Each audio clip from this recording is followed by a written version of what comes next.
बिहारी लाल की जय हो। अच्छा हो गई, धन्यवाद है आपको।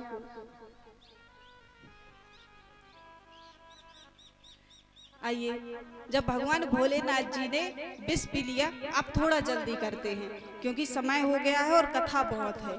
यहाँ पे कामधेनु गाय निकली जो ऋषियों को दी गई, चंद्रमा निकले जो महादेव के मस्तक पर विराजे गए, उच्चैश्वा घोड़ा राजा बलि को दिया गया, ऐरावत इंद्रदेव को दिया गया और कौस्तुभ मणि भगवान के हृदय पर लगाई गई, परिजात वृक्ष जो स्वर्ग में भेजा गया और अप्सराएं भी स्वर्ग में भेजी गई। लक्ष्मी मैया जैसे ही निकली तो कहते हैं कि लक्ष्मी मैया देखिए वारुणी देवी भी निकली, यानी कि मदरा जो राक्षसों ने पी ली।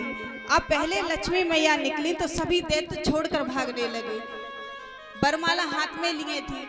अब लक्ष्मी मैया के लिए ही समुद्र मंथन किया जा रहा था।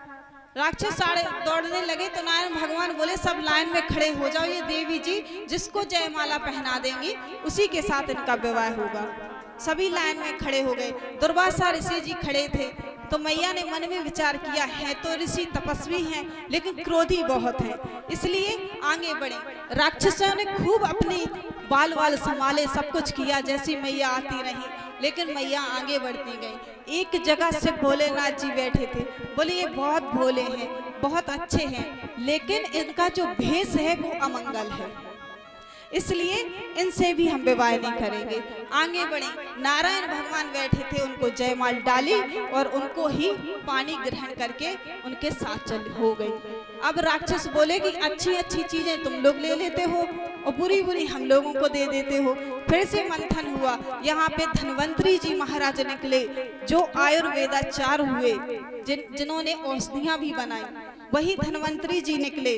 बाद में अमृत का कलश लेकर धन्वंतरी जी जैसे ही आगे बढ़े, सारे राक्षस झपट्टा मारकर उसका कलश को ले लिए। कलश को लिया, अब देवता मुंह बनाए खड़े हैं, बोले देखो तो नारायण, जिनके लिए अपन ने सब कुछ किया वो तो लेके भाग गए। नारायण भगवान बोले चिंता मत करो, अभी हम हैं। नारायण भगवान जी वहां से अंतर ध्यान हुए और मोहिनी का सुंदर सा रूप धारण करके वहां छम छम करके चलने लगे। जैसी आवाज सुनी घुंघरुओं की, राक्षस ने चारों तरफ देखा, बड़ी सुंदर आवाज आ रही है, ये तो किसी के पायल की घुंघरुओं की आवाज है। आसपास देखने लगे, वहां से सुंदर सी मोहिनी स्वरूपा श्री लक्ष्मी नारायण, श्री नारायण भगवान जी मोहिनी स्वरूप बने हैं, बड़ी सुंदर चाल से चल रहे हैं। ऐसे चल रहे हैं जैसे इन्होंने किसी को देखा ही नहीं, अपनी मस्ती में आ रहे हैं। राक्षस बोले अरे देवी आप तो बड़ी सुंदर हैं, आप तो मेरी स्वर्ग की अप्सराओं को भी फेल किए हैं, कहाँ जा रही हैं? बोले अरे हम तो ऐसे घूमते रहते हैं, हमारा क्या है। राक्षस बोले कि काम करो, देखो हमें अमृत कलश मिला है, तो क्या आप छोटी सी सेवा करेंगे? बोले हम ऐसे वैसे नहीं है, कश्यप ऋषि की संतानें हैं। बोले कश्यप ऋषि की संतानें हैं तो मैं क्या करूं? बोले अपने हाथ से ये अमृत पिला दो। मोहिनी भगवान तो ये चाह ही रहे थे, बोले देखो आप कश्यप ऋषि की संतानें हैं तो एक काम करो, जो ऊपर ऊपर पानी है, जो पतला पतला पानी है, क्यों ना हम देवताओं को पिला दें। इससे आप बेईमानी भी नहीं कर पाएंगे, धोखा भी नहीं कर पाएंगे और देवता भी खुश हो जाएंगे। राक्षसों को बड़ा अच्छा लगा, बड़ी नीचे जो गाढ़ा गाढ़ा है वही तो सच्चा अमृत है। राक्षस बोले ये बात ठीक है। एक लाइन राक्षसों की लगवा दी, एक देवताओं की। अब पहले कह दिया था मोहिनी भगवान ने कि ये जो अमृत है ऊपर पतला पतला सिर्फ पानी है, इसलिए पहले देवताओं को पिलाना शुरू किया। वहां पे एक सुरभानु नाम का राक्षस था, उसको समझ में आ गया कि ये जो मोहिनी है ये हमारे साथ धोखा कर रहा है, ये धोखा कर रही है, ये अमृत देवताओं को पिलाया जा रहा है। सुरभानु सूर्य और चंद्रमा के बीच में जाकर बैठ गए। जैसे ही बैठा और अमृत पीने लगा तो चंद्रमा और सूर्य ने भगवान मोहिनी को इशारा किया कि ये राक्षस है। भगवान नारायण ने उसी समय चक्र चलाया और उसकी गर्दन धड़ से अलग कर दी। वही सुरभानु नाम का राक्षस आज राहु और केतु बनता है, और वही राक्षस चंद्रमा और सूर्य से अपना बदला लेता है, जिसमें सूर्य और चंद्र ग्रहण किए जाते हैं। हम जिसको सूर्य ग्रहण और चंद्र ग्रहण करते हैं वो सुरभानु नाम का राहु केतु ही लगता है। अब जैसे ही देवताओं ने अमृत कलश पी लिया था तो तुरंत ही मोहिनी भगवान गायब हो गए। अब राक्षस देखें, हमें उल्लू बना दिया, हमारे साथ धोखा हो गया। अब सभी देवताओं में देवासुर संग्राम होने लगा। देव और असुरों का जो संग्राम हुआ उसे देवासुर नाम दिया गया। सभी दैत्यों को मारा गया क्योंकि देवता तो यहाँ अमर हो गए थे। राक्षसों के राजा थे राजा बलि, सिर्फ वही बचे। वो अपने गुरुजी के पास गए, बोले गुरुजी ये क्या हुआ? देवताओं ने फिर से हम लोगों को मारा और आपने कुछ नहीं किया। यहाँ पे शुक्राचार्य जी महाराज जी राजा बलि को आशीर्वाद देते हैं कि जाओ ब्राह्मणों की पूजा करो, ब्राह्मणों की सेवा करो, क्योंकि ब्राह्मण देवता का ही आशीर्वाद तुम्हें फिर से इंद्रासन दिला सकता है। वहाँ पे जब पूजा होने लगी तो माता दिति ने कहा, राजा बलि ने ब्राह्मणों को जैसे ही प्रसन्न कर लिया तो राजा स्वर्ग का इंद्रासन जीत गए। गर्मी बहुत है, हमारी माताएं तो भागने लगी हैं। आइए अभी कृष्ण जन्म भी होना है, इसीलिए मैं बहुत जल्दी कथा बोल रही हूँ कि आप लोग जन्म तो देख ही ले, जन्म तो मना ही ले। राजा बलि ने जैसे ही स्वर्ग का इंद्रासन जीता तो माता कश्यप ऋषि की जो पत्नी थी अदिति, उन्होंने कहा कि महाराज मुझे एक ऐसा पुत्र चाहिए जो देवताओं का इंद्र का सिंहासन वापस दे सके, क्योंकि राक्षस राजा बलि ने वहां पे अपना कब्जा कर लिया था, तीनों लोगों को जीत लिया था। अब दिति ने एक उपवास किया। उपवास के बाद हमारे श्री वामन भगवान का अवतार हुआ। बोलिए वामन भगवान की जय। यहाँ पे छोटे से वामन भगवान का अवतार हो गया। जैसे ही भगवान को देखा तो सभी मंत्रमुग्ध हो गए। किसी ने उन्हें छत्ती दी, किसी ने हाथ में कमंडल दिया, किसी ने उन्हें माला दी, किसी ने कोपीन दी, सब कुछ मिल गया। तो माता अदिति ने कहा, जाओ राजा बलि बड़े धर्मात्मा बड़े दानी हैं, किसी को मना नहीं करते, जाओ उनसे कुछ दान मांग के लाओ। महाराज वामन भगवान समझ गए कि दान क्या मांगना है। वामन भगवान पहुंचे। राजा बलि किसी यज्ञ का आयोजन कर रहे थे, यज्ञ में बैठे थे। सामने से देखते हैं कोई ब्राह्मण देव चले आ रहे हैं। जब सामने से देखा तो बोले, ब्राह्मण देव को सम्मान यहाँ अंदर तक लेके आओ। वामन भगवान खड़े हैं, इतने सुंदर भगवान, इतने सुंदर ब्राह्मण देव। राजा बलि ने प्रणाम किया और कहा, आप कहाँ से आए हैं? बोले, आप ये सब छोड़िए, हमने सुना है कि आप बड़े दानवीर हैं। बोले, आपने ठीक सुना है। बोले, तो फिर ये कहिए, मुझे भी कुछ दान चाहिए। बोले, मांग लो, विवाह करवाना हो, जमीन चाहिए, जायदाद चाहिए, अन्न चाहिए, गौ चाहिए, क्या चाहिए, सब कुछ मिलेगा। राजा बलि से वामन देव कहते हैं, हमें ये सब नहीं चाहिए, हमें तो बस अपने पैरों के हिसाब से 3 पग भूमि चाहिए। जब 3 पग भूमि मांगी तो राजा बलि हंसने लगे। इतने छोटे से ब्राह्मण देव, इतने छोटे से पैर, 3 पग भूमि का क्या करेंगे? बोले, राजन आपको देना है तो दीजिए, नहीं देना हो तो स्पष्ट मना कर दो। राजा बलि बोले, नहीं, ऐसा नहीं होता है, हमने एक बार कहा कि हमने दिया तो हमने दिया, आप जहां से भी चाहें वहां से अपने 3 पग भूमि नाप लो। जैसे ही आदेश मिला, वामन भगवान ने अपना विराट रूप किया। पहला एक लोक में पैर पड़ा, दूसरा दूसरे लोक में पैर पड़ा, अब तीसरा कहाँ रखें? तीसरा तो पृथ्वी लोक ही है। 2 लोक तो वामन भगवान ने 2 पैरों में ले लिए, अब क्या करें? तो वामन भगवान ने कहा, राजा बलि अब बताओ, तुम तो दानवीर हो, सत्य बोलते हो, तीसरा पैर कहाँ रखूं? राजा बलि बोले कि ये बताओ, धन बड़ा या धनवान? वामन भगवान बोले धन बड़ा नहीं होता, धनवान बड़ा होता है। जिसके हृदय में ये बात हो कि सामने से हमें किसी को देना है, मन की इच्छा प्रबल हो। तो बोले आप बताओ तीसरा पैर कहाँ रखें? तो राजा बलि बोले कि पृथ्वी लोक का भी मैं मालिक हूँ और मैं ही मालिक हूँ, इसलिए मेरे सिर पर अपना पैर रखें। वामन भगवान ने बलि को भी जीत लिया, तीसरा पैर रखा और राजा बलि को भी जीत लिया। अब वामन भगवान बड़े प्रसन्न हो गए क्योंकि तीनों लोग तो वापस ले चुके थे। वामन भगवान बोले ये बताओ कि तुम्हें आशीर्वाद में क्या चाहिए? हम कहीं से भी खाली हाथ नहीं जाते, हम कुछ ना कुछ वरदान देते हैं। तो राजा बलि बोले भगवान एक काम करो, मैं जब भी बाहर निकलूं तो आपके दर्शन पाऊं।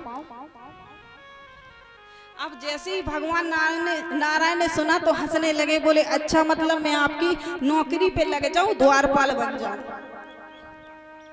बोले नहीं नहीं, हमने ये तो नहीं कहा। भगवान बोले जब द्वारे पे आएंगे आप तो आपको हम ही पाना है, तो इसका मतलब द्वारपाल ही बन जाए। जब आप निकले तो हम तुरंत आपको प्रणाम करें।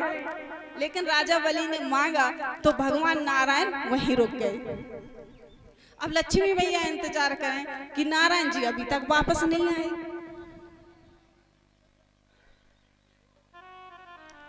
देखते देखते लक्ष्मी मैया को कुछ दिन बीत गए तो नारद जी वहां से निकले। बोले मैया क्या हो रहा है, सब कुछ कुशल मंगल तो है? भगवान नहीं दिख रहे। बोले हाँ नीचे गए थे अभी तक नहीं लौटे। बोले राजा बलि के पास दान मांगने जाना है, माता अदिति का आदेश है। बोले अभी तक वापस नहीं आए। बोले वापस इसलिए नहीं आए कि उन्हें नीचे पृथ्वी पर नौकरी मिल गई है। लक्ष्मी मैया बोली नौकरी मिल गई? बोले कैसी नौकरी? बोले राजा बलि के द्वारपाल बन गए हैं। अब क्या करें मैया, कैसे वापस लाए? मैया ने विचार किया, सावन में जो रक्षाबंधन होता है, सावन में मैया गई सावन महीने में और राखी लेकर राजा बलि के सामने खड़ी हो गई। राजा बलि से बोली भैया मुझे राखी बांधनी है। राजा बलि ने राखी बंधवाई। बोली बहन बताओ क्या चाहिए? बोले कुछ नहीं, मैं पति को वापस ले जाना है, बस यही दे दो, राखी के बदले मुझे मेरे पति वापस दे दो। अब राजा बलि को तो देना ही था। राजा बलि ने नारायण को तुरंत वापस कर दिया। बोलिए शंकर भगवान की जय, बोलिए वामन भगवान की जय। इस तरह वामन भगवान ने अपना अवतार लिया और राजा बलि से तीनों लोगों को भी वापस लिया। आइए कथा आगे बढ़ाते हुए अब सीधा चलते हैं श्री राम जी का जन्म कैसे हुआ।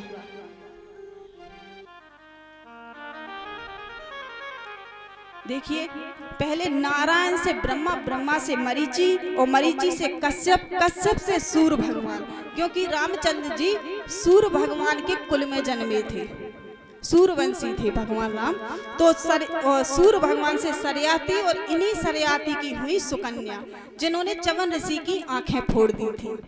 चवन ऋषि जी तपस्या कर रहे थे, उनको दीमक लग गई, सिर्फ आंखें ही आंखें चमक रही थी। सुकन्या गई अपने पिताजी के साथ, तो उन्होंने सोचा कि ये कोई जुगनू है जो जगमगा रही है।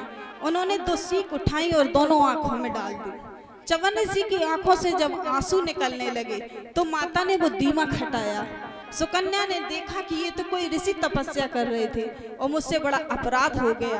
तभी राजा ने ये प्रण लिया कि मेरी कन्या ने तुम्हारी आंखें फोड़ी हैं, इसलिए आज ही मैं इसी समय अपनी कन्या का विवाह आपसे करता हूँ, ताकि ये आपकी सेवा करती रहे। उन्हीं सुकन्या से नभग हुए, नभग से नाभाग, नाभाग से अम्बरीश, अम्बरीश से हुए विनाश। इन्हें ये जल पीकर यज्ञ में पुत्रेष्टि यज्ञ चल रहा था, इन्होंने गलती से वो मंत्र वाला जल पी लिया और ये गर्भवता हो गए। इन्हीं से हुए मानधाता और मानधाता से हुए मुचकुंद, मुचकुंद से हुए हरिश्चंद्र, हरिश्चंद्र को आप सभी जानते हैं। और इन्हीं के हुए रोहित, बाहुक, सगर, सगर के 60,000 पुत्र हुए। देखिए समझ में तो किसी को नहीं आना है किसके कौन हुए। कहते हैं कि सूर्यवंश 100 वर्षों तक भी लगातार सुनाया जाए तो पूरा नहीं होगा, इसलिए सीधा सुनाते चलते हैं। असमंजस हुए, इन्हीं के हुए अंशुमान, दिलीप, दिलीप के हुए खटवांग और इनके हुए रघु। रघु के ही वंश में हुए हमारे दशरथ जी। दशरथ जी को कहते हैं एक बार भूपति मन माही मोरे। सभी जानते हैं ना कथा, रामचरितमानस की छोटी छोटी सी चौपाइयां हैं, लेकिन एक बार भूपति मन माही भई गिलान मोरे सुत नाही। ये राजा दशरथ जी इंद्रदेव के वहां पे सभा हुआ करती थी, उस सभा में जाते थे, लेकिन कभी उनको ये पता नहीं चला कि हमारी संतान नहीं है, इसकी वजह से सब हमसे अछूत मानते हैं। लेकिन एक बार कुछ विशेष होता है, एक बार दशरथ जी कुछ भूल गए, वापस गए। जब वापस गए तो सभा में सफाई हो रही थी, राजा दशरथ जी का सिंहासन भी साफ किया जा रहा था। दशरथ जी ने उस सफाई कर्मी से पूछा कि भैया ये क्या कर रहे हो? बोले आप नहीं जानते हैं, यहाँ राजा दशरथ जी आते हैं, उनकी कोई संतान नहीं है, इसलिए उनके जाने के बाद ये सब धोया जाता है। राजा दशरथ जी बड़े दुखी हुए, घर आए, उन्होंने विश्वामित्र जी से कहा कि हमारी कोई संतान नहीं है, आज मैंने ऐसा कार्य देखा, आज मुझे बहुत दुख हुआ। पहले मुझे नहीं लगता था कि मुझे संतान नहीं है तो संतान चाहिए, पर विश्वामित्र जी से कहा अब मुझे संतान चाहिए। विश्वामित्र जी ने पुत्रेष्टि यज्ञ किया, यज्ञ से चरु लेकर देवता निकले, अग्निदेव ने वो चरु ली, तो विश्वामित्र जी ने वो चरु 3 भागों में बांटी। 3 पत्नियां थी राजा दशरथ की, कौशल्या, सुमित्रा और केकई। अब कौशल्या, सुमित्रा, केकई में 2 जो चरु की खीर के दोने थे, अब उसमें से 3 हिस्से कैसे किए जाएं? तो दोनों माताओं ने आधा आधा हिस्सा केकई को दिया। अब उसी में से जो तीसरा हिस्सा कहते हैं कि खिड़की पर रखा होगा सुमित्रा जी ने, तो वही कौआ उठा के आसमान में ले गया। वहां पे अंजनी मैया ने तपस्या करके मांगा था कि मुझे भोलेनाथ जी का अंश चाहिए अपने पुत्र के रूप में, तो वो मुंह जमाई ले रही थी, वही चरु की थोड़ी सी खीर अंजनी माता के मुंह से घर में प्रवेश कर गई। तो वही यज्ञ कुंड की चरु, उसी से अंजनी के लाल हुए पवन पुत्र हनुमान, और उसी चरु से हुए श्री रामचंद्र जी भगवान। जब तीनों माताएं गर्भवती हो गईं,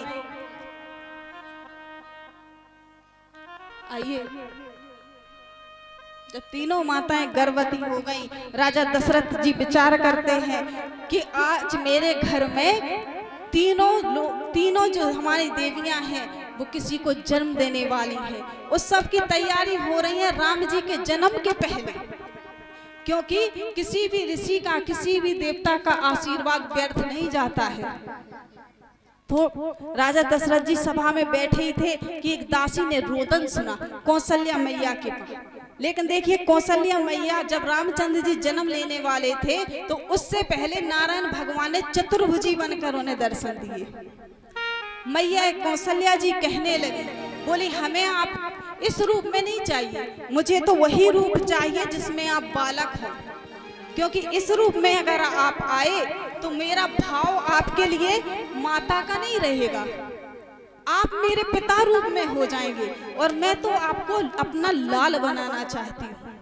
इसलिए मुझे ये सब भुला देना कि आप पिता परमेश्वर हैं, आप तो बालक बनकर आइए, रोदन कीजिए। तब कई भय प्रगति कृपाला